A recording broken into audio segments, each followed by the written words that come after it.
তোমারই মতো নেতা পেলে ফুটতো সুখেরি গোলাপ চামেলি বকুল। আলহামদুলিল্লাহ। ইন্নাল হামদালিল্লাহি ওয়াসসালাতু ওয়াসসালামু আলা রাসূলিল্লাহ। আম্মা বাদ ফাউযু বিল্লাহি মিনাশ শাইতানির রাজীম। বিসমিল্লাহির রহমানির রহিম। ইয়া আইয়ুহাল্লাযীনা আমানু দুখুলু ফিস-সিলমি কাফা। সাদাকতা ইয়া রাব্বানা। عن معاذ بن جبل رضي الله تعالى عنه قال قال النبي صلى الله عليه وسلم خذوا العطاء ما دام عطاء فإذا صار رشوة في الدين ولستم بتاركه يمنعكم الفقر والحاجة ألا إن روح الإسلام دائرة فدوروا مع الكتاب حيث دار আলা ইন্নাল কিতাবা ওয়াস সুলতানা লা ইফতারিকান ফালা তুফারিকুল কিতাব ইলা আখিরিল হাদিস। রাহু ইবনে মাজাহ। ওয়া মা যাদাহুম ইল্লা ঈমানা ওয়া তাসলিমা।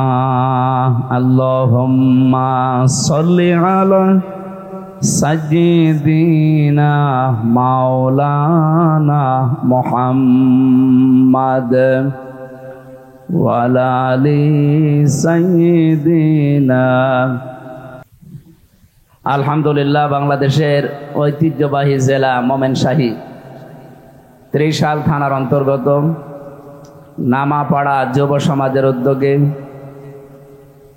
মহাবিশ্বের মহাবিশ্বয় আমাদের মালিক আমাদের মনিব মহান রব্বুল ইজ্জাত ওয়াল জালালের মুখের পবিত্র বাণী কোরআনে কারীম। এই পবিত্র অনুষ্ঠানের সম্মানিত সভাপতি বিশিষ্ট আলেমে দ্বীন মোতাওয়াল্লি খানকায়া হোসাইনিয়া মাদানিয়া ময়মনসিংহ মুফতি মাহবুবুল্লাহ কাসেমি আতালাল্লাহু উমরাহু ওয়া বারাকাল্লাহু ফি হায়াতি আমিন। এতক্ষণ কথা বললেন মাওলানা হোসাইন মাহফুজ চুয়াডাঙ্গা, মাওলানা আবু বকর মোহাম্মদ কেফায়াতুল্লাহ, মাওলানা আজিজুল হক কাসেমি, মুফতি হুমায়ুন কবির, মঞ্চে বসা ওলামায়ে কেরাম, সামনে বসা মুসলমান ভাইরা, পর্দার আড়ালের সম্মানিতা মা এবং বোনেরা, প্রশাসনের ভাইরা, প্রাণপ্রিয় ময়মনসিংহবাসী,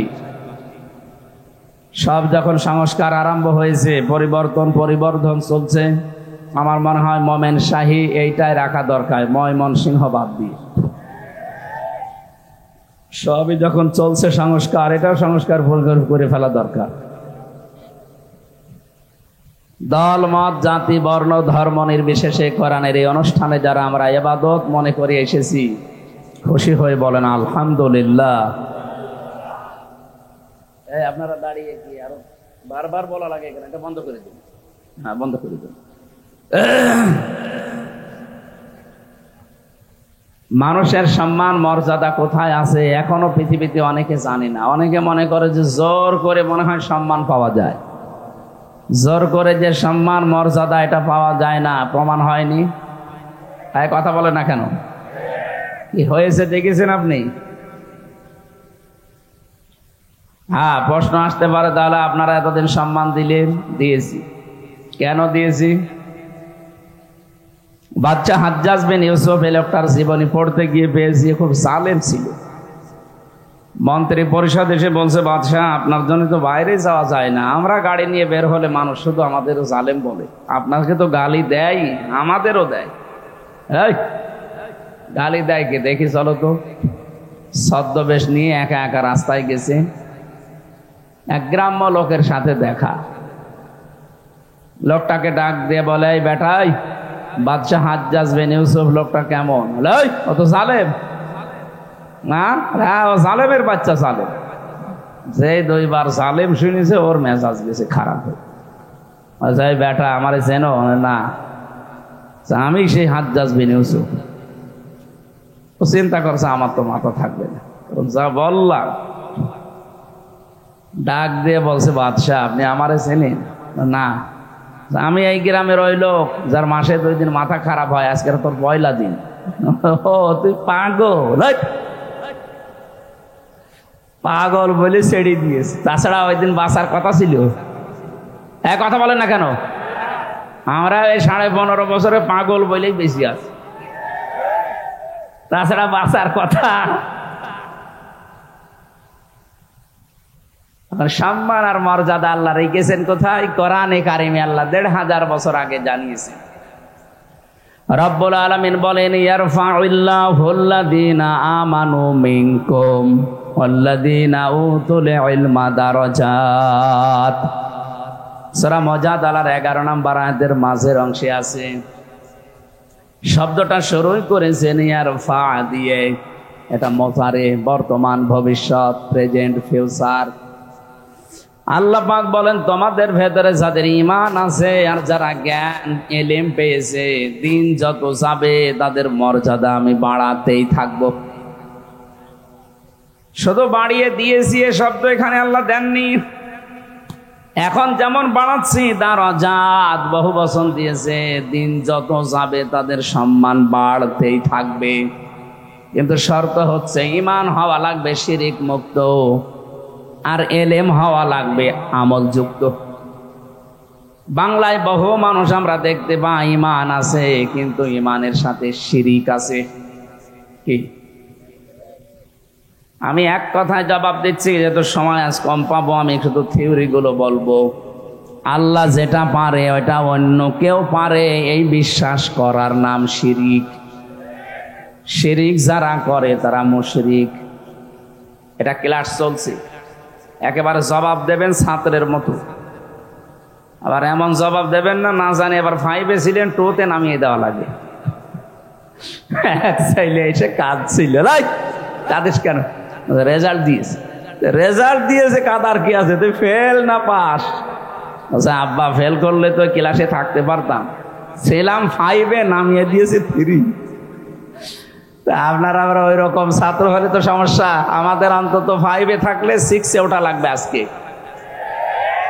জবাব দেবেন ঠিক ওইভাবে। কথা বোঝেন আমার ভাইরা? আল্লাহ যেটা পারে ওইটা অন্য কেউ পারে, এই বিশ্বাস করার নাম যদি শিরিক হয়। শিরিক যারা করে তারা যদি মুশরিক হয়, আর মুশরিকের জন্য জান্নাত হারাম, জাহান্নাম ওয়াজিব। এটা আমি বানালাম।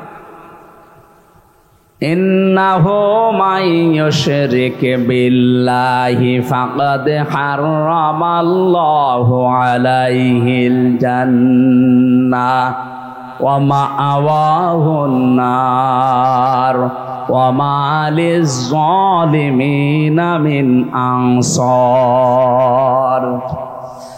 সূরা মায়েদার ভেতরে আল্লাহ জানিয়েছেন, নিশ্চয় যারা শিরিক করে এই মানুষগুলোর জন্য আমি আল্লাহ নিজে জান্নাত হারাম করে দিলাম। সরাসরি এখানে ফাইল কর্তা আল্লাহ নিজে। আল্লাহ বলেন, আমি নিজে হারাম করে দিলাম আমার বানানো বাগান জান্নাত। যারা শিরিক করবে তাদের জন্য এদের জাহান্নাম স্থান করে দিলাম। এদের জন্য কোনো সাহায্যকারী কেউ আসবে না। কি বুঝলেন আয়াত থেকে? আমি বারবার কিন্তু শিরিক শব্দটা তুলছি এই কারণে দেশে বহু মুসলমানের ভেতরে শিরিক ঢুকে আছে। বলেন তো এক কথায় জবাবটা? আল্লাহ যেটা পারে ওটা অন্য কেউ পারে, বিশ্বাস করার নাম শিরিক। যারা করে তারা মুশরিক, যারা তারা যাবে। আর কারো ফতোয়া লাগবে? এবার আপনি মিলাবেন আপনার ভেতরে শিরিক আছে কিনা। আলাহুল খালক ওয়াল আমরু তাবারাকাল্লাহু রাব্বুল আলামিন। সূরা আরাফের 54 নম্বর আয়াতের শেষের দিকে আছে, ইনিল হুকমু ইল্লা লিল্লাহ। সূরা ইউসুফের 40 নম্বর আয়াতের মাঝের অংশে আছে। এই দুইটা আয়াত প্রমাণ করে সৃষ্টি যার, হুকুম তার। কথা বলেন না কেন? আপনি একেবারে ঈমান থেকে বলবেন পৃথিবী বানিয়েছে কে, সে অনুযায়ী এখানে বিধান, আইন, নিয়ম কানুন চলা দরকার কার? সুতরাং আল্লাহর আইন বাদ দিয়ে যারা মানুষের তৈরি করা আইন এই বাংলাদেশে কায়েম করতে চান, প্রতিষ্ঠা করতে চান, এর জন্য যদি দল করেন, আন্দোলন করেন, মিছিল মিটিং করেন, আপনি মুশরিক। বলেন কোন হুজুর নিয়ে আসবেন? এবার নিয়ে আসেন। বলেন তো এই হিসাবে বাংলাদেশে এখন মুশরিক নেই?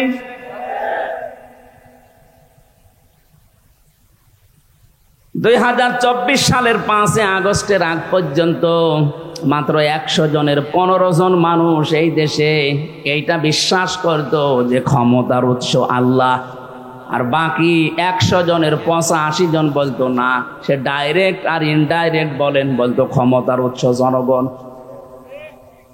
আল্লাহর মহিমা, আল্লাহ পাক পুরা পাল্টিয়ে মাত্র এই 3 মাস 7 দিনের ভেতরে পুরাটা উল্টিয়ে দিয়েছে। এখন এই গত 4 দিনের জরিপ দেখেন। আপনারা তো এসব এর ঝামেলায় নেই, দুনিয়াদারিতে নেই, আপনারা সব আল্লাহর আরশে বসে আছেন। 4 দিনের জরিপ এসেছে, আন্তর্জাতিক জরিপ পাওয়া যাচ্ছে। এখন এই বাংলাদেশে 100 জনের 58 জন মানুষ চাইছে এদেশে ইসলাম কায়েম হোক, ইসলাম কায়েম হোক। তারাই চায় যারা বলে ক্ষমতার উৎস জনগণ। কে? বলেন বলেন। কারণ মানুষের এই অন্তর আল্লাহর কুদরতি হাতের ভেতরে, যেভাবে ইচ্ছা আল্লাহ ঘোরাফেরা করে। আল্লাহ যখন পরিবর্ধন করেই দিয়েছে, ঘোরানো ফেরানো শুরু করে দিয়েছে। আমার মনে হচ্ছে আল্লাহ তার বিধান এই জমিনে আমাদের দেখাবেন। দেখাবেন কাদের? না না, সূরা কাসাস 5 নম্বর আয়াতে আল্লাহ দলিল দিচ্ছেন। আরো অ্যাক্টিভ হওয়া লাগবে। وَنُرِيدُ أَن نَّمُنَّ عَلَى الَّذِينَ اسْتُضْعِفُوا فِي الْأَرْضِ وَنَجْعَلَهُمْ أَئِمَّةً وَنَجْعَلَهُمُ الْوَارِثِينَ। শব্দের দিকে খেয়াল করলে আমার মনে হচ্ছে আল্লাহ এখন যেন আয়াতটা নাজিল করলেন। অনুরিদু আন্না মুন্না, আমি আল্লাহ নিজে ইচ্ছা করলাম। ইচ্ছা করছে কে? বলেন বলেন। আমি আল্লাহ নিজে ইচ্ছা করলাম তোমাদের ভেতরে একটা দলকে ফেরাউন এতদিন পর্যন্ত কোণঠাসা করে রেখেছিল, দুর্বল করে রেখেছিল, ছোট করে রেখেছিল, এই পরিপন্ন করে রেখেছিল। আপনার কাছে কেউ কিছু বলেছে? হ্যাঁ, কে ডিস্টার্ব করেন আপনি? নড়াচড়াও করবেন না, কথা বলা তো দূরের কথা, নড়াচড়াও করবেন।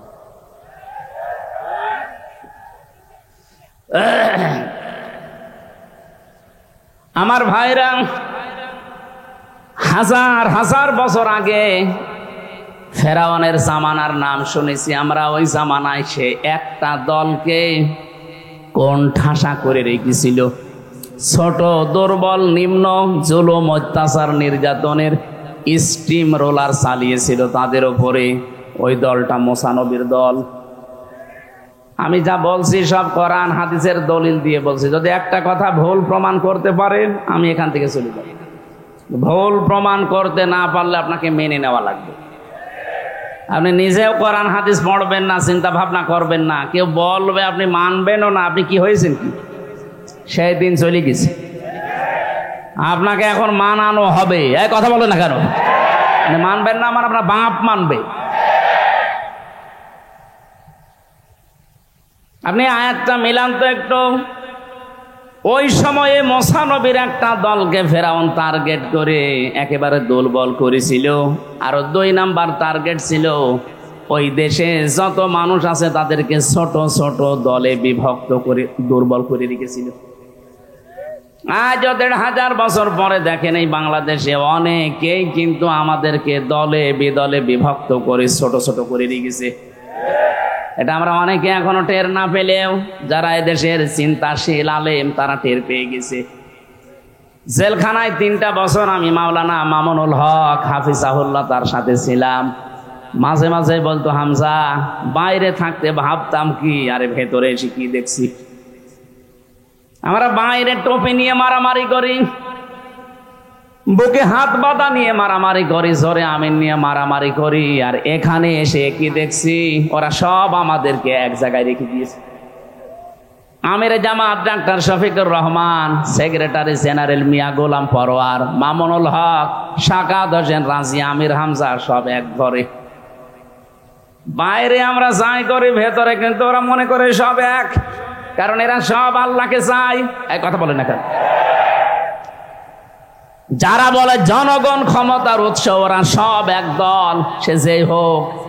যে মানুষগুলো বলবে ক্ষমতার উৎস আমার আল্লাহ, তারা যারাই হোক তারা এক দল। এই জন্যই তো উনি এই কাজটা করছে সারা পৃথিবীতে।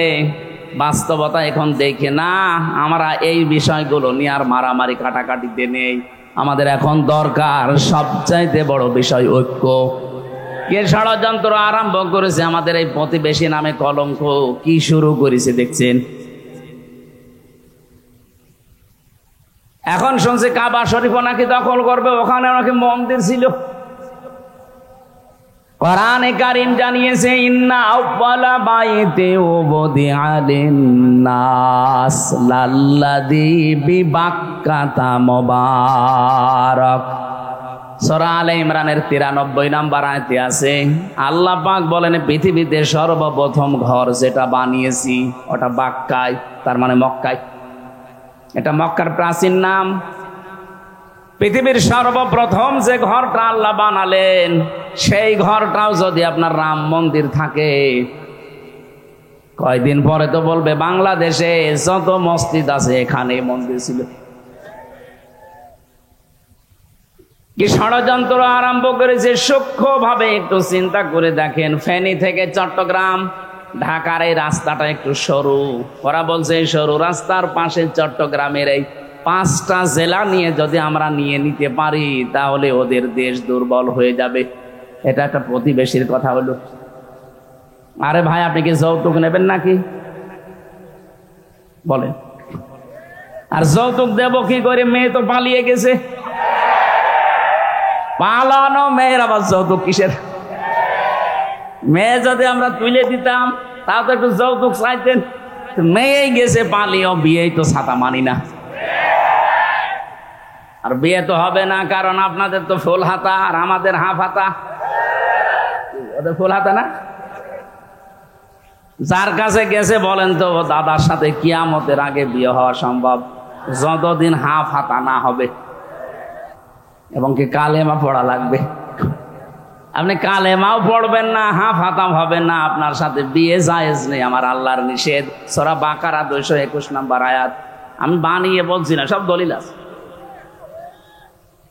ওয়ালা তানকিহুল মুশরিকি ওয়ালা তুনকিহুল মুশরিকিনা হাত্তা ইউমিনু। যতক্ষণ মুশরিক এই পুরুষটা ঈমান না আনবে, ততক্ষণ কোনো মুমিনা নারীর জন্য তার সাথে বিয়ে করা জায়েজ নেই। আপনি এতদিন মিথ্যা ছড়িয়েছেন কোন কারণে? যে আমাদের স্বামী স্ত্রীর সম্পর্ক, কোন কারণে বলতেন? হ্যাঁ, এটা কোনোদিন জায়েজ হয়? এটা হাসি মানুষ। একটা মুসলমানের সাথে যদি হয়তো তাও তো মানতাম। এমন মানুষের নাম বলেছে ও আল্লাহ বিশ্বাস করে না। মেয়ে যেহেতু গেছে গেছে, অন্তত মুসলমান বানিয়ে যদি বিয়ে করতে পারে এতে করুক গা, যৌতুক দেব না। কারণ যৌতুক দেওয়া জায়েজ নেই। হ্যাঁ, বরযাত্রী যাওয়াও জায়েজ নেই, এই জন্য আমরা বরযাত্রী যাব না। অলিমা করা জায়েজ আছে, আর অলিমা হবে ছেলের বাড়িতে। অলিমা করা জায়েজ নেই, বরযাত্রী যাওয়া জায়েজ আছে না? নেই। এটা তো আমাদের বানিয়েছি আমরা, এটা হিন্দুদের কালচার। এই জন্য বরযাত্রী যারা যান আজকে থেকে, এটা একেবারে নিষেধ না। বরযাত্রী যাওয়া জুলুম।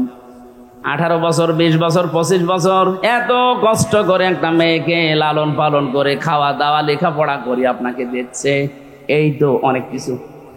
কারণ এই মেয়েটা জীবনে কোনো দিন আর ওই বাবা মার কিছুই করবে না, যা করবে আপনার ওই ছেলের, কথা বলেন না কেন, আপনার ছেলের সন্তান সে পেটে নেবে, লালন পালন করা থেকে খেদমত সারা জীবন আপনার বাড়ি তার কাটবে। কোনোদিন এই মা বাবার এক পয়সার উপকার ওই মেয়েটার দ্বারা হবে না। এজন্য মেয়ে দিয়েছে তাই তো কত নয়, আবার যৌতুক নেবেন মানে। এই জন্য মেয়ের বাবা যদি রাজি না থাকে, কেউ যদি জোর করে একটা পানও খায়, তাও যৌতুক হবে। কথা বুঝতেছে? মনে করছেন পান আর 2 টাকা দাম, না আপনি নেবেন কেন? ও যদি শখ করে আশা করে কিছু নবীজির মতো দিয়ে দেয়, অসুবিধা নেই। কিন্তু আপনি চেয়ে জোর করে কিছু নিতে পারবেন না, এটা কিন্তু জুলুম হয়ে যাবে। আজকে থেকে এই মাসলাটা একটু মানা যায় না ছেলের বাবারা, যে আজকে আর যৌতুক যাও, মানে বরযাত্রী তো যাব না, এখন থেকে যদি করি আমি অলিমা করব। আমি জানি আপনারা মানবেন না, কারণ এইটাই অনেক ছেলের বাপের লস হয়ে যাবে। আমি বারবার কেন বলছি জানেন? আমার ছেলে নেই, খালি 3টা মেয়ে, আমার বাঁচা লাগবে না। যদিও আমার শ্বশুরকেও আমি অত ঝামেলা করি নাই, 7-8 জন গিয়েছিলাম মাত্র। সেই সময় তো আর এত জানতাম না, এখন দেখছি না অলিমা করা লাগবে, বরযাত্রীর সিস্টেম বাদ। যেহেতু আমরা বরযাত্রী যাচ্ছি না, যৌতুক দিচ্ছি না, সুতরাং আপনারা 1 ইঞ্চি জমি যদি জোর করেন, অন্য কিছু তুলে ফেলা হবে। এই জায়গায় কোনো ছাড় নেই, কারণ এই দেশটা আমাদের কাছে মায়ের চাইতেও দামি। কথা বলেন না কেন? আমি ইঙ্গিত দিলাম, আশা করছি আপনি বুঝেছেন। এরপরও যদি না বোঝার ভান করেন, এদিকে আসেন, কানের নিচে 2টা দিয়ে তারপরে বুঝাচ্ছে। মোমেন শাহীবাসী, আল্লাহ রাব্বুল আলামিন শিরিক মুক্ত ঈমান আমাদেরকে বিশ্বনবী মুহাম্মদুর রাসূলুল্লাহর মাধ্যমে পড়া কোরআন শরীফে যত আয়াত আমরা পেয়েছি, ঈমান এবং জ্ঞান যাদের আছে এই মানুষগুলোর মর্যাদা বাড়বে। কিন্তু বাড়বে কি করে? আমাদের ঈমানের ভেতরে তো শিরিক। কথা বলেন না কেন? সুতরাং এই দেশে যারা এইটা চায়, এই চাই যে এই পৃথিবীর মালিক যেমন আল্লাহ, আইনও চলবে আল্লাহর, এদের ঈমান শিরিক মুক্ত। যারা এর সাথে অন্য কিছুকে যোগ করেছে, আপনি যাই বলেন না কেন, সত্য আমারে বলাই লাগবে, তারা কিন্তু শিরিক করছে। আর শিরিক করলে লোকটা মুশরিক। কথা বলেন না কেন? আমার ভাইরা, 2 নম্বরের বিষয় ছিল আল্লাহ রাব্বুল আলামিন বলেন যাদের এলেম আছে। এখন বাস্তবে প্রশ্ন আসতে পারে, এলেম তো এদেশে অনেকেরই আছে, কিন্তু সম্মান নেই। না, এটা আল্লাহর দোষ না। আপনি এলেম থাকলেই হবে না, এলেম অনুযায়ী কাজ থাকা লাগবে। আজ হাজারো মানুষের জ্ঞান আছে, দেখতে পাই এলেম আছে, কিন্তু বাতিলের 5 আটা গোলামি করার কারণে তার সম্মান কুকুরের চাইতেও নিচে নেমে গেছে। এলেম মামুনুল হকের নেই, কত মানুষ তাকে উল্টা পাল্টা ধারণা পর্যন্ত করেছে, সংসদে দাঁড়িয়ে তার নামে জেনার তহমত দিয়েছে। কোথায় গেলেন আজকে? ছোট থেকে বড় পর্যন্ত এদেশে সবাই জানে যে এটা একটা মিথ্যা। আর আমি নিজে জ্বলন্ত সাক্ষী, আমি ছিলাম তার সাথে। পুরা বানোয়াটা একটা মিথ্যা জিনিস তার উপরে চাপিয়ে কালার করার চেষ্টা করেছিলেন। আল্লাহ আপনাদেরকে পুরা জাতির সামনে ল্যাংটা করে দিয়েছে। এই জন্য আমরা সাবধান হব। এলেম অনুযায়ী যারা আমল করছেন না, পীর সাহেব দাবি করেন না কেন, আপনি আল্লাহর লানত প্রাপ্ত বান্দা। দারাজাত আপনার জন্য না। পৃথিবীতে যারা এলেম অনুযায়ী আমল করেছে, দেখেন তাদের মর্যাদা কোথায়। আমরা এই পৃথিবীর ময়দানে পড়েছি, দেখেছি, বুঝেছি। ঈমানের উপরে আমল করেছে, জ্ঞানের উপরে সব চাইতে বেশি নবীরা। কি ইয়া হাসরাতান আলাল ইবাদ, সূরা ইয়াসিনের 30 নম্বর আয়াতে আল্লাহ বলেন, আমার আফসোস, আমার আক্ষেপ, আমার বান্দাদের জন্য আমার আফসোস। মা ইয়াতিহিম মির রাসূলিন ইল্লা কানু বিহি ইস্তাহজিউন। এমন কোন নবী রাসূল পাঠালাম না যার সাথে সমসাময়িক মানুষেরা ঠাট্টা বিদ্রূপ উপহাস করে নাই। বলেন তো নবীদের কি চরিত্র খারাপ ছিল? কেন এত ঠাট্টা বিদ্রূপ? কাউকে কাউকে দেশে থাকতে দেয়নি, কাউকে চিরে ফেলেছে। এত জুলুম অত্যাচার কেন? একটাই কারণ, তারা তাদের জ্ঞান অনুযায়ী আমল করত। এক কথা বলেন না, আপনি তাকান জ্ঞানের দিকে।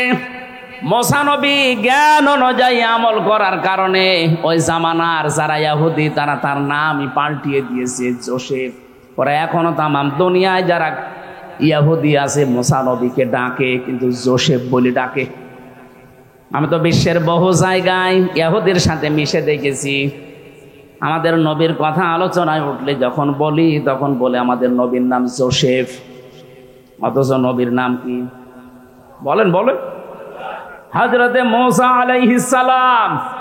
খ্রিস্টানদের সাথে আমি মিশেছি, ওদের সাথে যখন নবীর তুলনা করি সূরা আলে ইমরানের ৮০, ৮১, ৮২, ৮৩ এই আয়াতগুলো দিয়ে। আমি কয়েকদিন আগে সিঙ্গাপুরে, মালয়েশিয়া, থাইল্যান্ডে যে কয় দেশে ভ্রমণ করছিলাম, যতগুলো খ্রিস্টানের সাথে দেখা এই আয়াতগুলো নিয়ে তুলনা দিয়েছিলাম। বলেন তো আপনাদের ধর্মীয় গ্রন্থের আমাদের নবীর পরিচয় তুলে ধরার পরে ওদের নবীর নাম ওরা বলে ঈসার পরিবর্তে বলে যিশু। নাম কি? অথচ হযরতে ঈসা আলাইহিস সালামের নাম আল্লাহ পুরা কোরআনে কতবার দিয়েছেন? ঈসা ইবনে মারিয়াম। আর ওরা উল্টা পাল্টা করে নাম পরিবর্তন করে দিয়েছে যিশু। কি দিয়েছে? ইব্রাহিম নবীর নাম ওরা পাল্টিয়ে দিয়েছে আব্রাহাম। হযরতে দাউদ নবীর নাম তারা পরিবর্তন করে দিয়েছে ডেভিড। মুসলিম বিজ্ঞানী ছিল আল ক্যামি, তার নামও পাল্টিয়ে দিয়েছে কেমিস্ট্রি। হযরতে জাবির রাদিয়াল্লাহু তাআলা আনহু, নবীজির প্রিয় সাহাবী, জলিলুল কদর সাহাবী, তার নামও পাল্টিয়ে দিয়েছে আলজাবরা। আপনি কি মনে করেন আলজাবরা, কেমিস্ট্রি এগুলো আসল নাম না? সব মুসলমানদের নাম। আল ক্যামি বিজ্ঞানী ছিল হযরতে জাবির, তিনি পারদর্শী ছিলেন। এই যে আমরা অঙ্ক বলি যেটারে, পৃথিবীর প্রত্যেকটি বিষয়ের দিকে তাকিয়ে দেখলাম যারা দুনিয়ায় তাদের জ্ঞান অনুযায়ী আমল করে, ওই প্রজন্মে যারা থাকে বিশেষ করে ইহুদি আর মুশরিক, এই দুইটা জাতি তাদের নাম খালি পাল্টাতে থাকে। এই যে নাম পরিবর্তনের হিড়িক এটা তৈরি করেছিল ইহুদিরা। এটা বাংলাদেশে অনেকে আরম্ভ করেছিল। জিয়া আন্তর্জাতিক বিমানবন্দরের নামও পাল্টিয়ে আর একটা নাম দিয়েছে। কথা বলেন না কেন? এমন কোন জায়গা নেই যেখানে নাম পাল্টিয়ে দেয়নি। টয়লেটের নাম দিয়ে দিয়েছে বঙ্গবন্ধু টয়লেট। কেন? মানুষ ওখানে বাম্পা দিয়ে প্রবেশ করে বলে আল্লাহুম্মা ইন্নী আউযু বিকা মিনাল খুবুসি ওয়াল খাবাইস। আমার মনে হয় এই 15.5 বছরে অনেকে এই খুবুসি খাবাইস বাদ দিয়ে আল্লাহুম্মা ইন্নী আউযু বিকা মিনাল ওইটা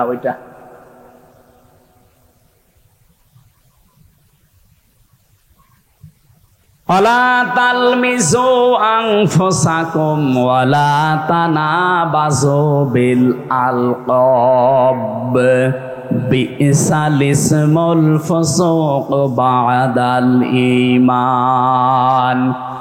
রব্বুল আলামিন বলেন সাবধান, কারো নাম পাল্টিয়ে দিবা না, উলট পালট নামে ডাকবা না। কেউ যদি এই কাজ করো, তাওবা না করে মারা যাও, সে জালেম হয়ে মরবা। আল্লামা শাহ আহমেদ শফি রহমতুল্লাহ আলাই, তার নামও এই দেশের একজন পাল্টিয়ে দিয়েছে তেতুল হুজুর। আল্লামা সাইদের নাম দিয়েছে দেল্লু শিকদার। আব্দুল কাদের মোল্লার নাম পাল্টিয়ে দিয়েছে কসাই কাদের। আমার নামটাও ছাতা পাল্টিয়ে দিয়েছে পিসকে হুজুর। আমাকে পিসকে। এই যে নাম পরিবর্তনের হিড়িক, এটা ইহুদিদের আর মুশরিকদের। এই আচরণ যারা শুরু করেছিলেন তারা ঠিক করেননি কাজটা। পৃথিবীর ইতিহাসে আপনি পাল্টিয়ে দিলেন 15.5 বছরে। একবারে 350 জন এমপি পালিয়ে যায় দুনিয়াতে, আমি কোনোদিন শুনিও নাই, পড়িও নাই। দেশটা কত রসাতলে নিয়ে গিয়েছেন যে জাতীয় মসজিদের ইমামও পালিয়ে গেছে।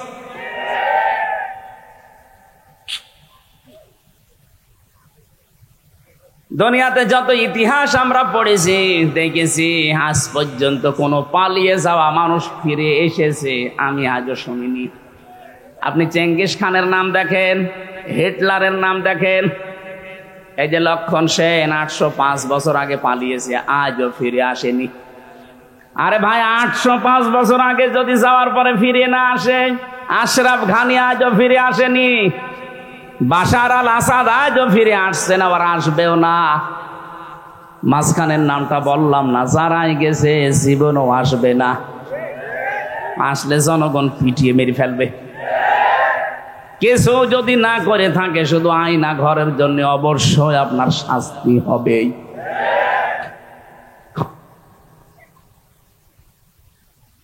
বাস্তবতা কত কঠিন আমি নিজে তো 10 দিন ফেস করেছিলাম ওই মাটির নিচে। মানুষ এত ভয়ঙ্কর চরিত্রের হতে পারে, এত বড় বড় নখ হয়ে গেছে এক একজনের। তাও তো আমি গভীরে যেতে পারি না, আমাকে মুখের উপরে রেখেছিল, এত বড় বড় নখ এক একজনের। মুফতি ফখরুল ভাই আমার সাথে ছিল, হেফাজত ইসলামের যুগ্ম সম্পাদক উনি।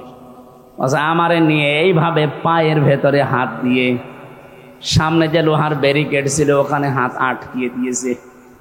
আরে ভাই, 2 দিন 5 দিন 10 দিন না, বছরের পর বছর এভাবে আটক করে রেখেছিল। সকালবেলা কয়েকটা পচা ছোলা দিয়ে যেত, খেলে খান, না পালে ফেলে দেন। দুপুর বেলা 1 মুঠ ভাত দিয়েছে, তাও মনে হচ্ছে মাখিয়ে দিয়েছে। একটা মানুষ এই যে এখন বের হচ্ছে সিরিয়া থেকে, কারাগার থেকে, একটা মানুষ জানে না যে তার নাম কি, বুঝতেছে? একটা মানুষ জানে না যে তার নাম কি। আমরা নিজেরাও যদি ওই রকম 10 বছর থাকতাম, আমি নিজের নামও ভুলে যেতাম, কারণ যে অবস্থায় আমি 10 দিনে আমি অসুস্থ হয়ে গেছি। মানুষ 8 বছর 10 বছর 14 বছরের মানুষ আমরা পেয়েছি, শুনেছি ওখানে আছে। এই লাখ দিয়ে খুশিয়ে খুশিয়ে কেউ কেউ দেওয়ালের সাথে ভাঙা ভাঙা অক্ষরে লিখে রেখেছে, ভাই যদি বাইরে যেতে পারেন তবে বলবেন যে এই নাম্বারের লোকটা বেঁচে আছে। আর আপনি বলেন আমি কি করেছি? এখনো পর্যন্ত আপনি জালেমের সাফাই গান। আপনি মানুষ, জানোয়ারও এত নিচে নামে না, আপনি তো টের পাননি। একটা মানুষ জানে না এটা কোন বছর, এটা কোন মাস, এটা কোন দিন, কয়টা বাজে, ও কিচ্ছু জানে না। 24টা ঘন্টা, এদিকে 1.5 হাত, এদিকে 2.5 হাত, এতটুকু জায়গায় পড়ে আছে। 1 দিন 2 দিন না, 14 বছর। আপনি কি আর কি মনে করে? যা করেছে যদি 1000 বার ফাঁসি দেওয়া হয়, তাও আরো 100 বার দেওয়া যাবে।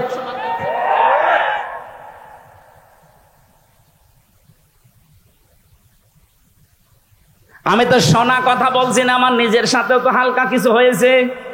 আমারও জেলখানায় ফাঁসির কন্ডেম সেলে 3টা বছর বিনা কারণে যোগাযোগ বিচ্ছিন্ন করে রেখে দিলেন। কি করেছিলাম আমি? কোরআনের কথাগুলো যেই ফোর্সে বলা দরকার ওই ফোর্সে বলতাম। আমাকে আপনার মতো গোপন করে আমি কি আল্লাহর কাছে ধরা খাবো? জ্ঞান অনুযায়ী নবীরা আমল করেছে, এই জন্য তারা বিপদে পড়েছিল। জ্ঞানের উপরে আমল করতে গেলে আমি বিশ্বাসও করে ফেলেছি যে আমার বিপদ আসবে। ওই বসে বসে সবরি কলা খাওয়ার নাম ইসলাম না। বিশ্ব নবীর মতো এত বড় চরিত্রবান মানুষ যদি দেশ ছেড়ে চলে যেতে পারে, হামজা তো 1 আর 2।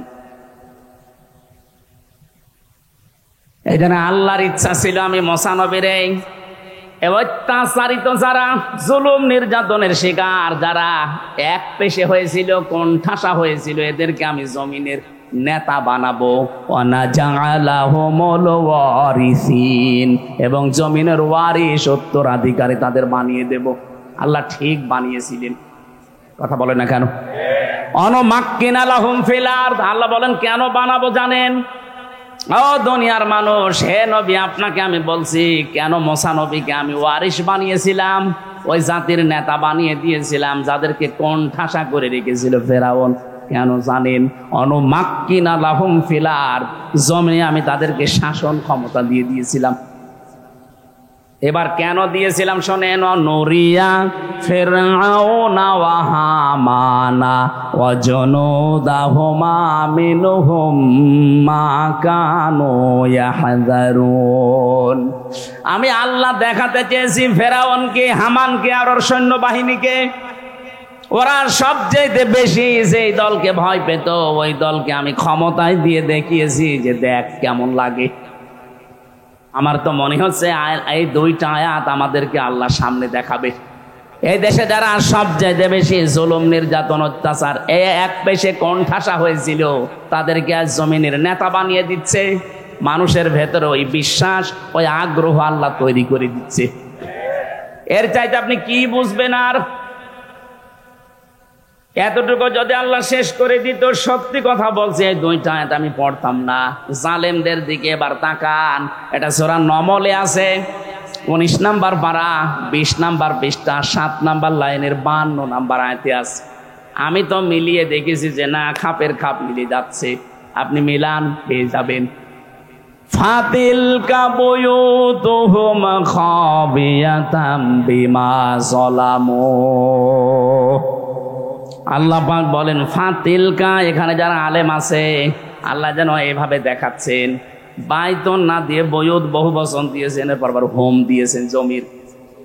আল্লাহ মনে হচ্ছে হাত ধরে দেখাচ্ছে, হে নবী এই যে এই সেই ঘরগুলো, এই সেই ঘরগুলো কি খাবিয়াতান, আমি জনশূন্য করে দিয়েছি, পরিত্যক্ত বানিয়ে দিয়েছি, উজাড় গৃহ করে দিয়েছি, বিমা যালামু, এদের জুলুমের কারণে। জুলুমের কিছু কিছু নিদর্শন তো দেখা জিনিস বললাম। সারা বাংলাদেশে একই অবস্থা ছিল। অধিকাংশ জেলায় থানায় জালেমদের নাকি আলাদা টর্চার সেল ছিল। আল্লাহ বলেন এই জুলুমের কারণে জায়গাটা অভিশপ্ত হয়ে গেছে। পুরা জায়গাটা আমি আল্লাহ উজাড় গৃহ, পরিত্যক্ত বানিয়ে দিলাম, জনশূন্য। এর বাস্তব প্রমাণ আমার কুষ্টিয়ার হানিফের বাড়ি। আপনি যে দেখেন আজ জাতীয় টয়লেট হয়ে গেছে। জালেমদের প্রতি মানুষের এত রাগ, ওর বাড়ির পায়খানার প্যান পর্যন্ত খুলে নিয়ে চলে গেছে। শুধু একটা না, সারা দেশের 630টা থানা কম বেশি আমি ঘুরছি, যেখানে জালেমদের বাড়ি ঘর একটাও মানুষ রাখে নাই।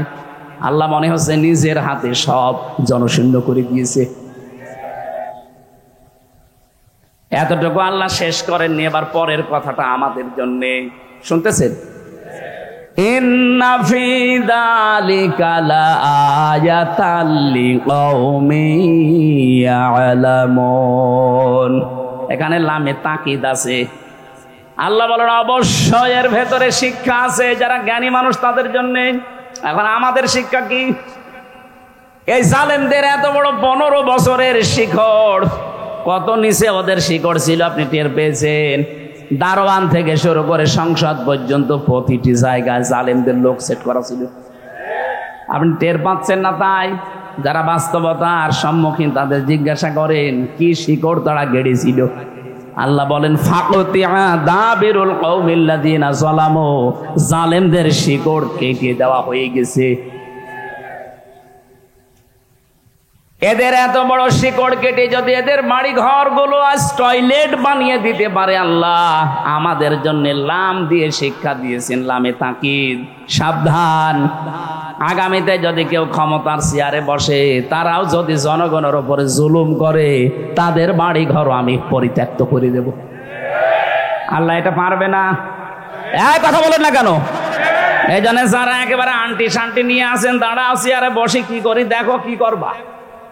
5 বছর নাই করবা, তোমার বাড়ি ওরকম জনশূন্য হয়ে যাবে, জাতীয় টয়লেট হবে। কেন হবে না? এবার আসেন বাস্তবতায়। আমি নিজের জীবন থেকে বলছি, কাবা শরীফ তাওয়াফ করছিলাম, 6ষ্ঠ চক্কর শেষ করে 7 চক্করের পরে আমার পাপে পানি পিপাসা। ওপরে যে জমজমের পানি খাওয়ার পরে একটু উপরে গিয়েছি, দেখি আমার পেটে যন্ত্রণা। কি গো, ভালোই তো লাগছিল। এক পুলিশকে ডাক দিয়ে বললাম, ইয়া সাদেক খাল, এদিকে আসেন। ও আমারে বলছে কি? আমি বললাম এখানে ফার্মেসি কোথায়, আমার ঔষধ লাগবে, আমার পেটে মারাত্মক ব্যথা।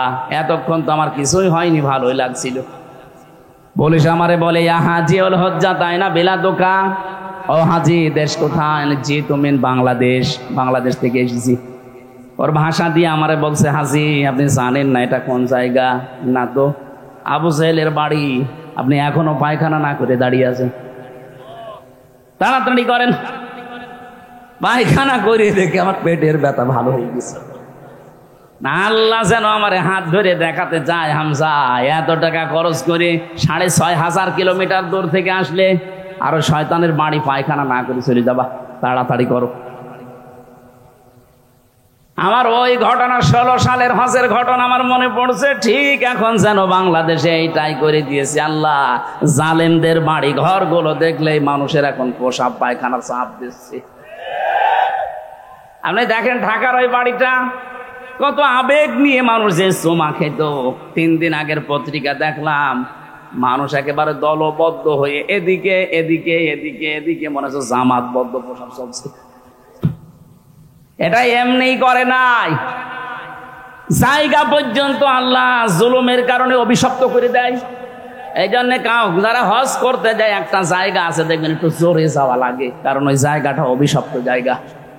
এই জন্য দুনিয়ার নিয়মে যেখানে জুলুম হয় ওই জায়গাটা পর্যন্ত অভিশপ্ত হয়ে যায়। ওদের বাড়ি ঘর তো হবেই। কি করলেন আপনি? কি করলেন বলেন তো? জীবনের দিকে তাকিয়ে একটু বলেন। বাংলাদেশের শ্রেষ্ঠ ধনীর তালিকায় আপনার নাম ছিল, কি হলো? এখন তো শুয়ে থাকা লাগছে মাটির বিছানায়। এক কথা বলছেন এখন? এখনো কিছু হয়নি। যা করেছেন 36,000 কোটি টাকার মামলা, এদেশের জনগণের টাকা। মামলা যা হয়েছে, যদি শুধু আমার মতো মিথ্যা মামলা দিয়ে যদি 3 বছরে জেল খাটাতে পারেন, আপনার তো সব জেনুইন মামলা। এটা যদি এক একটা মামলায় 1.5 বছর করেও জেল হয়, 165টা শুনলাম মামলা অলরেডি হয়ে গেছে। তা আমার মনে হয় কব্বরে চলে যাবে, এরপর আবার চিন্তা হবে। জেলে আমি বহু মানুষ এমন পেয়েছি, জিজ্ঞাসা করি ভাই কয়টা মামলা, কয়টা? বলে 313টা। কয় বছর জেল দিয়েছে? মকিম গাজী পেয়েছিলাম একজনকে, সে বলছে বেশি না 160 বছর। 160 বছর তার জেল। ও কব্বরে যে আবার উঠবে, আবার জেলে যাবে, আবার কব্বরে যাবে না? এই জন্য জালেমদের এই বাড়ি ঘরগুলো থেকে একটু শিক্ষা নেওয়া দরকার আমাদের। আমরাও যদি সত্যি এরকম সামনে চেয়ার পেয়ে আবারও কেউ জুলুম করি, আল্লাহর কসম আল্লাহ কিন্তু লামে তাকিদ দিয়ে জানিয়েছেন অবশ্যই তোমাদেরকেও আমি ঠিক এরকম পরিত্যক্ত করে দেব। আল্লাহ আমাদের যেন হেফাজত করেন, বলেন আমিন। তাহলে দুনিয়ায় সম্মান আর মর্যাদা বাড়ে ঈমান শিরিক মুক্ত আর এলেম আমল যুক্ত। আমাদের এলেম আছে অনেকের, কিন্তু আমল নেই। এই কথা বলেন না কেন? এই জন্য এলেম অনুযায়ী যারা আমল করবে ওই মানুষগুলোর সম্মান মর্যাদা দিন যত যাবে আল্লাহ নিজে বাড়াতেই থাকবে। শুধু বাড়িয়েছে তা না, মজারে এটা এখন বাড়াচ্ছে, ভবিষ্যতেও বাড়াবে। আল্লাহ যেন এই আয়াতটা আমাদের সবার জন্য কার্যকর করে দেন, বলেন আমিন। দরুদ আর সালাম পাঠ করার মাধ্যমে তেলাওয়াতকৃত আয়াত ছিল, একটা পরিচিত আয়াত, কিন্তু এর ভেতরে কিছু গুরুত্বপূর্ণ তথ্য আছে। আমার আজকের আলোচনার বিষয় প্রবেশ করো। কি বললাম? বলেন না কেন? কোরআনে কারিমের সূরা বাকারার 208 নম্বর আয়াত, 3 ভাগের 1 ভাগ আমরা পড়েছি। আমার এই মাথায় এই আয়াত সম্পর্কে যত তথ্য আছে, আমি যদি সারা জীবন এই আয়াত সম্পর্কে কথা বলি তাও তথ্য শেষ হবে না, এত কথা আল্লাহ এখানে দিয়েছে। এবার আসেন আমরা তাফসীর আকারে ডেলিভারি দেওয়ার চেষ্টা করছি। আউযু বিল্লাহি মিনাশ শাইতানির রাজিম। বিসমিল্লাহির রহমানির রহিম। ইয়া আইয়ুহাল্লাযীনা আমানু দুখুলু ফিস-সিলমি কাফা। এ পর্যন্ত থাক। আল্লাহ পাক বলেন আমি ডাক দিয়েছি ঈমানদারকে। কাকে? বলেন বলেন। কোন বেঈমানের জন্য আজকের এই আয়াত না। এই জন্য কোন বেঈমান যদি থাকেন চলে যান। ওই যে চলে যাচ্ছে বেঈমান, যা চলে যাচ্ছে, যা ওর জন্য তো এই আয়াত না। ও বেকার বসে থেকে করবে কি? যা নাই, বেঈমান থাকলে চলে যান। এখন যারা বসে আছেন আমাদের ঈমান আছে কিনা দেখেন তো। না আপনি বললে হবে? সাহাবী প্রশ্ন করলেন, নবী আমার ঈমান আছে, আমি টের পাবো কি করে? আমার দাড়ি বড় বড় জুব্বা গায়ে আছে, পাগড়ি মাথায় আছে, আমি বসে বসে শুধু জিকির করে আমার ঈমান আছে। নবীজি বললেন, ইদা সাররাতকা হাসানাতুকা ওয়া সাআতকা সাজ্জিআতুকা ফা আনতা মুমিন। যখন তোমার ভালো কাজগুলো তোমাকে আনন্দ দেবে আর অন্যায় কাজ করলে ভেতর থেকে একটা বাধা আসবে, তখন বুঝবে তোমার ঈমান আছে। আজ অনেকে সুদের টাকা খাচ্ছেন, অন্যায়কে অন্যায় জানার পরও আপনার কাছে খারাপ লাগে না আর আনন্দে খায়। কথা বলে না কেন? মোমেন শাহী আছে কিনা আমি জানি না, অনেক জেলায় পাওয়া যায় টাকা ছেড়ে রাখে আর মাসে মাসে টাকা আসে। 1000 দিলে 100 টাকা বেশি দেয়, 200 টাকা বেশি দেয়, 1000-এ 1100। এটা আছে? কারা কারা এই কাজ করছেন? এটা কিন্তু মায়ের সাথে জেনা করার গুনাহ হচ্ছে। কি আপনি কি ইয়ার কি মনে করেন? সুতরাং এই গুনাহতে যারা আছেন আজকেই ছেড়ে দেওয়া লাগবে, নয়তো আপনার নামাজ রোজা হজ সব মাঠে মারা যাচ্ছে। কারা কারা ছেড়ে দেবেন হাত তোলেন তো। ও এই গ্রামে আছে তো, হ্যাঁ ঠিক আছে। বাবা শাহজালাল সব হালাল, ছেড়ে দেওয়া লাগবে ভাই। মোমেন শাহী এই বিভাগের মানুষেরা একটু আলাভোলা বেশি, এরা সবই খায় নাকি? ছেড়ে দেওয়া লাগবে ভাই।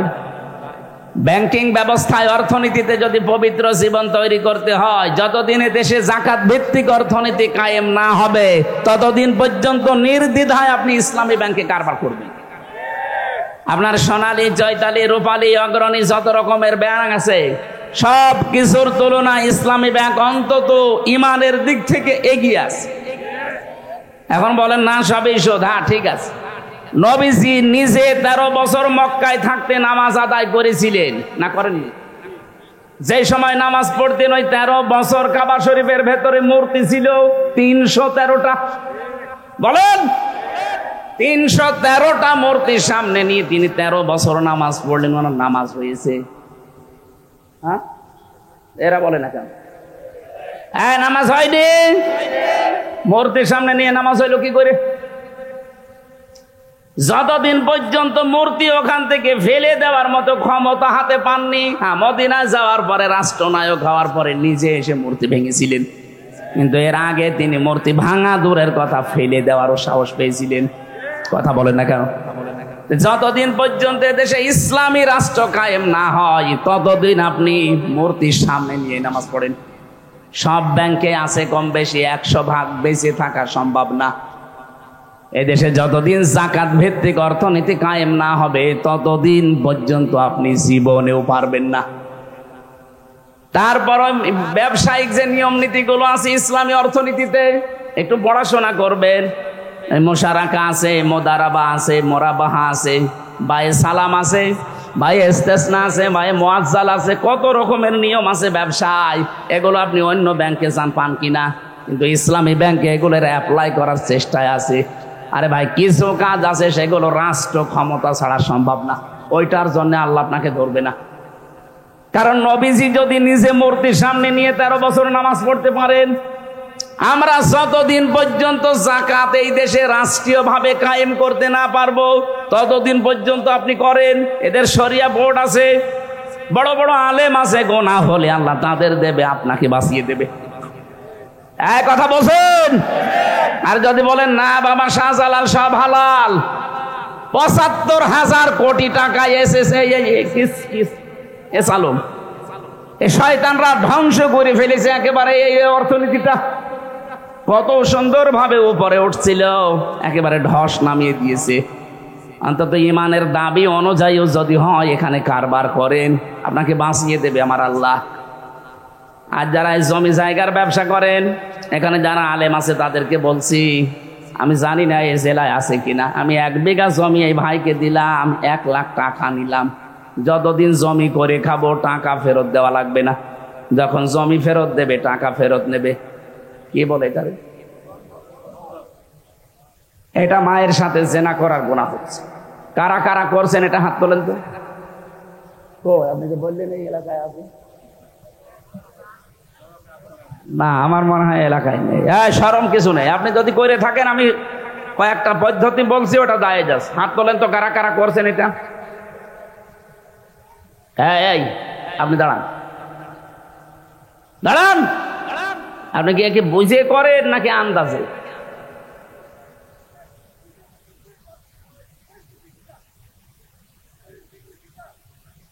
না না, পরিস্থিতির শিকার হয়ে যাবে হারাম, আমি শুকরের গোশত খাবো?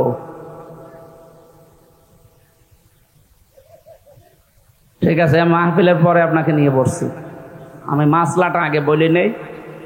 এই পদ্ধতিটা হালাল করার জন্য দুইটা শর্ত আছে। কয়টা? এক নাম্বারে, যতদিন আমি জমি করে খাবো সরকারের যে খাজনা আমার দেওয়া লাগবে। দুই নাম্বারে, ওনাকে যখন টাকা 2 বছর 5 বছর পরে ফেরত দেবো 8-10 হাজার টাকা কম নেওয়া লাগবে। এই নিয়ম দুইটা মেনে যদি করতে পারেন এটা জায়েজ আছে। দ্বিতীয় নম্বরে, 1 বিঘা জমি উনি দেবে, প্রতি বছরে বছরে 10,000 12,000 টাকা নেবে, এটা জায়েজ আছে। কারণ 1 বিঘা জমিতে 1 বছরে 8-10 হাজার টাকা কামাই করা খুব বেশি কষ্ট না। এই কথা বলছে না কেন? আর একটা আছে, এই যে 1 বিঘা জমি দিলাম, 5,000 10,000 টাকা দিলাম, এই টাকা আর ফেরত দেওয়া লাগবে না, খেয়ে দেয়ে শোধ। এটা খাই খালাসি বলে, এদিকে কি জানি না আমি, খোরাকি যা বলে আপনি বলছেন, অসুবিধা নেই। শেষের দুইটা জায়েজ আছে, কিন্তু প্রথমটা জায়েজ করতে হলে ওই দুইটা শর্ত মানা লাগবে। অনেকে বলে হুজুর লস হয়ে যায় এই জন্য করি না। আরে ভাই, লসের মালিক কি আপনি নিজে? বলেন, আপনি তো গোলাম হিসাবে বিধান যা পেয়েছেন ওইটা মানবেন। লাভ হোক লস হোক আপনার কি? 1 লাখ গরু বিক্রি না করে বাড়ি আসছিল, ডাকাইতে ধরেছিল, ওই গরু বিক্রি না করে চলে আসিস, বলছে দাম পাইলে। তো দাম পাওয়ার দরকার কি? টাকা তো নেবো আমরা, তোর যা আছে তাই বিক্রি করে দিয়ে চলে আসবে।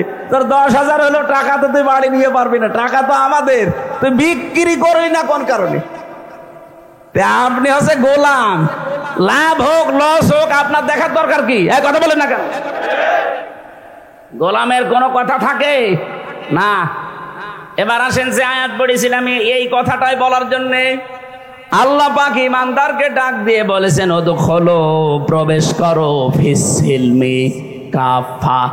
এখানে সিনের ওপরে জবর দিয়ে যদি কেউ পড়ে তাহলে হয় সালমন মানে শান্তি, আর সিনের নিচে জের দিয়ে হয় সিলমন মানে ইসলাম। আল্লাহ বলেন শান্তিতে প্রবেশ করো না ইসলামে? বলেন বলেন, ইসলামে প্রবেশ করবা কি আংশিক না পূর্ণাঙ্গ?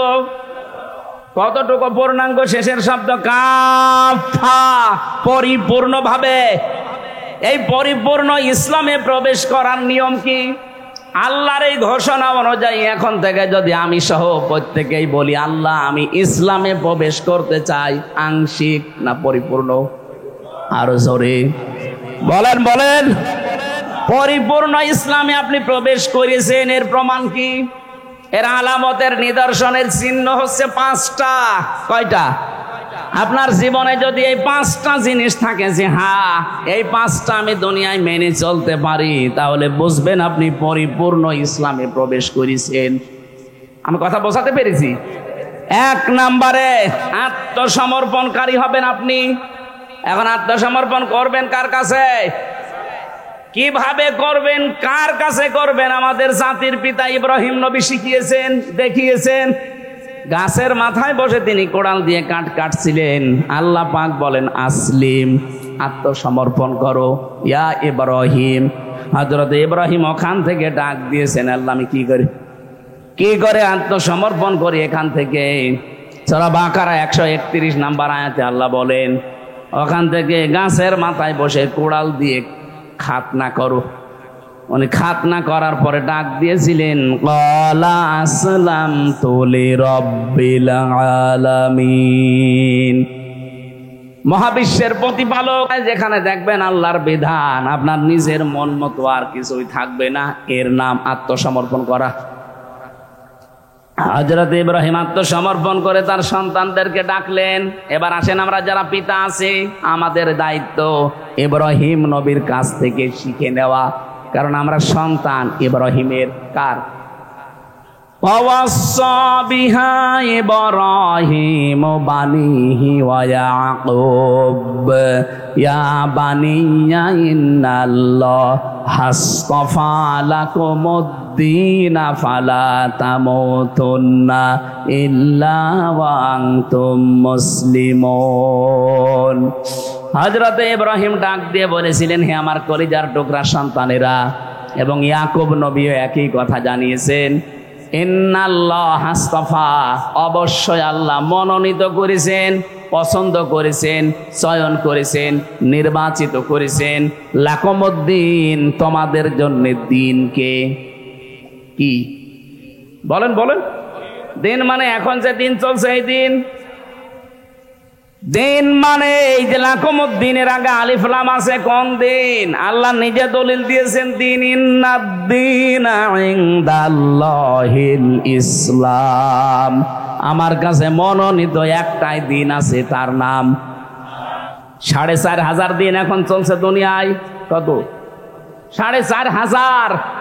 ৮১০ কোটি মানুষ তামাম দুনিয়ায়, ২৫৭টা রাষ্ট্র আছে, শুধু জাতিসংঘের আন্ডারে আছে ১৯৫টা, বাকিগুলো এখনো সদস্য হয়নি।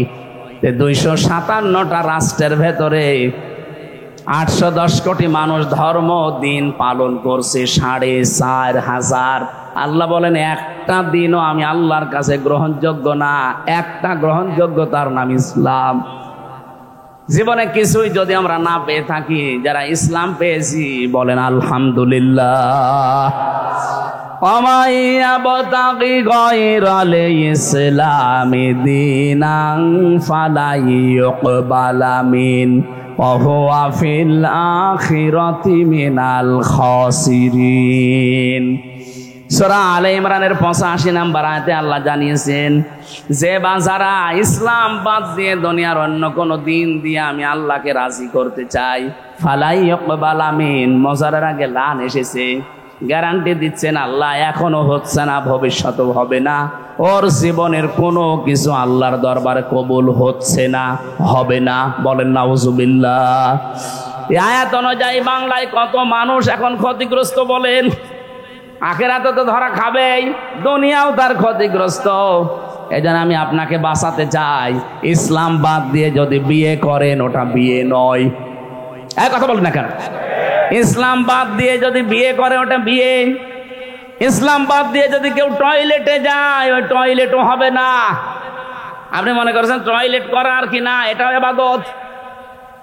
আপনি বাম পা দিয়ে প্রবেশ করে ডান পা দিয়ে বের হবেন, দুইটা দোয়া পড়ে যদি ৮-১০ মিনিট সময় কাটান, ৮-১০ মিনিট মনে করবেন আল্লাহর ইবাদত করলাম।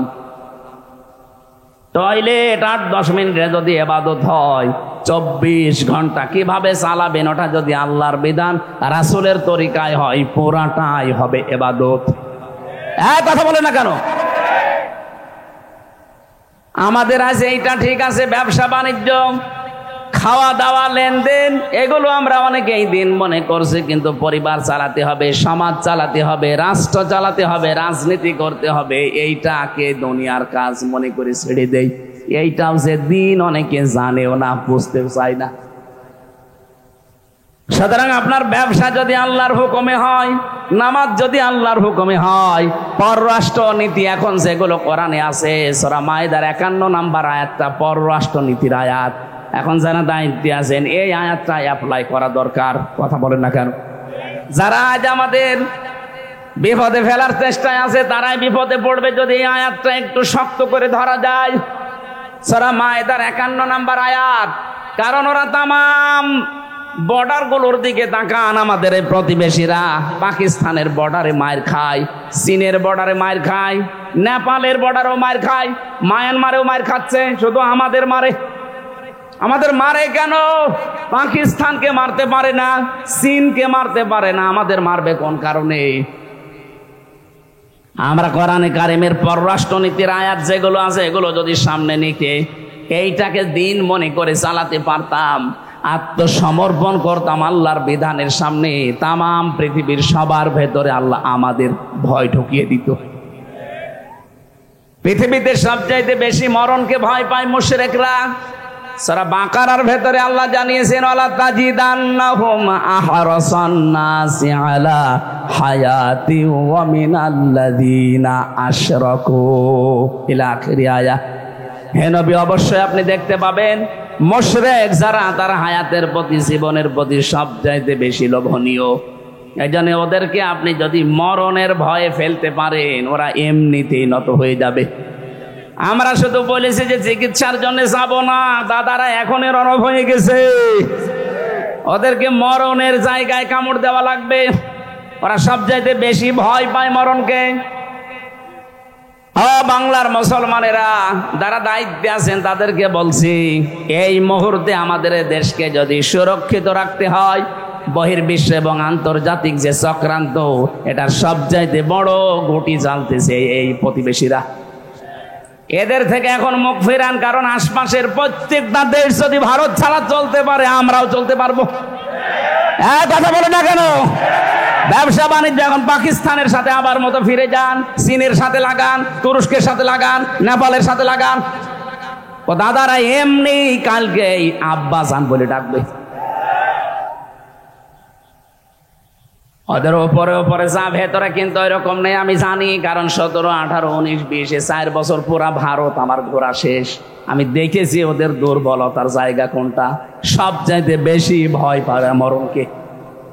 আর আমরা মুসলমান যারা তামাম দুনিয়ায় সবচাইতে বেশি ভালোবাসি মরণকে, কারণ এটা আমাদের কাছে হাদিয়া। কথা বলেন না কেন? এই জন্য আমি ইসলামে পরিপূর্ণ আসলাম কিনা এর প্রথম প্রমাণ হচ্ছে আত্মসমর্পণকারী হওয়া লাগবে। আর কিভাবে করতে হবে আমাদের জাতির পিতা শিখিয়েছেন। 2 নাম্বার আমার ইখলাস লাগবে, 3 নাম্বার আমার আকীদা শুদ্ধ হওয়া লাগবে, 4 নাম্বার আমার চরিত্র উন্নত হওয়া লাগবে, 5 নাম্বার আমার লেনদেন স্বচ্ছ থাকা লাগবে। এখন এক একটা শব্দের ভেতরে লক্ষ লক্ষ কথা ঢুকিয়ে আছে। যত টান দেবেন গবেষণা করে তত বের হবে। আমার এই মোবাইলে প্রায় 5000 তথ্য দেওয়া আছে আয়াতের উপরে।